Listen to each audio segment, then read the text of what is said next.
Praise the Lord.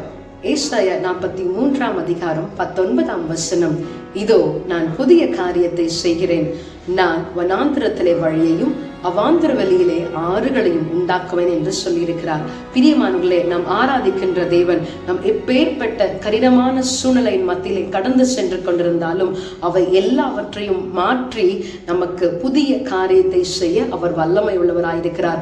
அந்த வல்லமை உள்ள தேவனுக்கு வனாந்திரத்திலே வழியை ஆயத்தம் பண்ணுகிற தேவனை நோக்கி பார்ப்போமா? Praise the Lord. Hallelujah. வனாந்திரத்தில் வழிகளையும் அவாந்திர வெளியில் ஆறுகளும் உம்மால் கூடும், எல்லாம் கூடும், உம் கருத்தால் எல்லாமாகும்,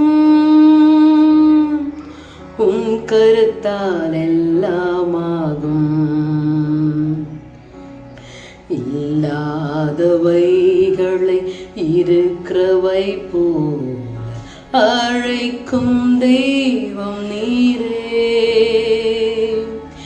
என் தெய்வமே, எனதேசுவே, நீரே போதும், வேறொன்றும் வேண்டாம்.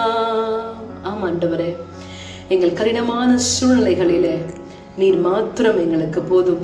இந்த உலகத்தில் எங்களுக்கு வேற எதுவும் வேண்டாம் ஆண்டவரே, நீர் மாத்திரம் எங்களோடு கூட இருந்து என்று சொன்னால் நாங்கள் புதிய காரியத்தை செய்கிறவர்களாக நாங்கள் மாறுவோம். ஆண்டவரே, எங்களுக்கு வனாந்திரத்திலே வழியை நீர் ஆயத்தம் பண்ணி இருக்கிறீர். அவாந்திர வழிகளிலே ஆண்டவரே நீர் எங்கள் பாதைகளை செவ்வாய் பண்ணி இருக்கிறபடினாலே உமக்கு நாங்கள் நன்றி செலுத்துகிறோம். ஆண்டவரே, இந்த நாளிலும் எங்களை ஒப்புக் கொடுக்கிறோம். ஆசீர்வதியும், பெரிய காரியங்களை செய்யும்.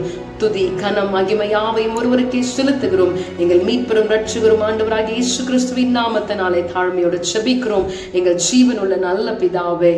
ஆமென். God bless you. Have a blessed day.